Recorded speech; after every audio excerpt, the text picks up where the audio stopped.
ถามที่ประชุมว่าบางทีนี่เป็นประเพณีเหมือนกันแต่ว่าความจริงไม่ต้องถามก็ได้แต่ว่ามันเป็นธรรมเนียมนะครับที่จะต้องถามยังไงก็ถามว่าวันนี้นั้นนะครับเจ้าบ่าวคนนี้จะแต่งงานจะเข้าสู่พิธีจะลงนามอยู่แล้วแต่ว่าทางแฟนของฉันแบบนี้มีไหมครับผมถามที่ประชุมว่ามีไหมครับเป็นที่ห้ามแต่งไม่ได้วันนี้เป็นที่ห้ามมีไหมครับพี่น้องที่มาจากเป็นหลวงครับงั้นผมถามคนไม่เก่งป่ะว่าเจ้าสาวคนนี้นะครับมณีมาลาเขามีแฟนแล้วแต่งงานกับเจนไม่ได้อย่างนี้มีไหมครับไม่มีครับว่าไม่มีนะไม่มีผมรู้ดีเพราะว่าครอบครัวนี้เป็นญาติเป็นเครือญาติที่มาอยู่ด้วยกันเนาะ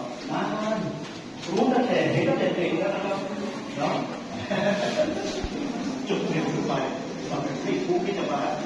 เรียนในใจอย่างนี้นะผมก็จะพูดถึง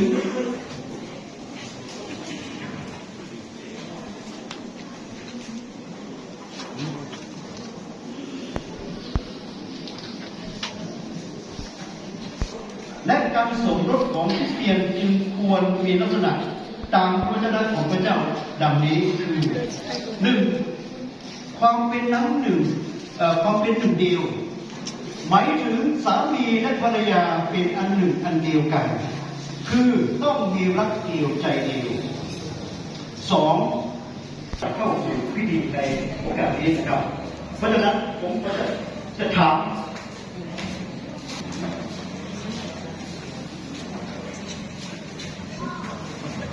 ว่ามันก็ไม่ธรรมดาเหมือนกัน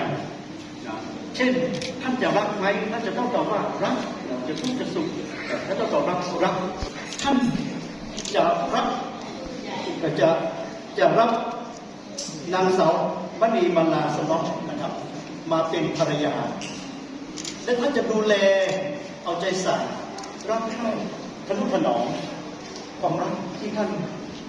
จะให้กับเธอและสัญญาว่าจะทุกข์จะสุขหรือจะมีอะไรเกิดขึ้นกับท่านจะไม่ทิ้งแต่ว่าท่านจะพร้อมที่จะดูแลและเป็นคู่สามีภรรยากันจนกว่าชีวิตจะหาไม่ท่านพระเจ้าสัญญาเช่นนั้นครับเห็นไหมครับ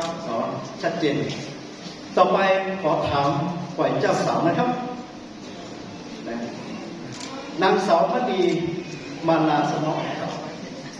ผู้ชายที่ท่านจับมือขณะนี้นั้นท่านสัญญาว่าเขาจะรักเธอและดูแลเธอส่วนเธอนั้นตัดสินใจและก็จะรักและนับถือให้ข้าพเจ้าสัญญาเช่นนั้นค่ะ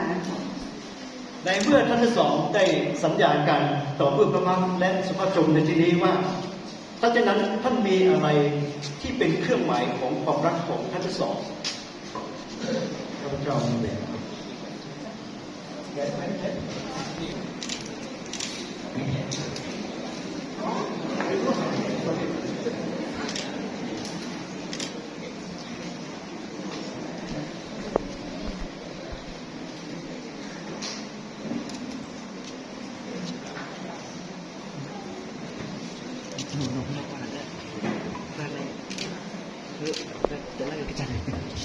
ผมจะ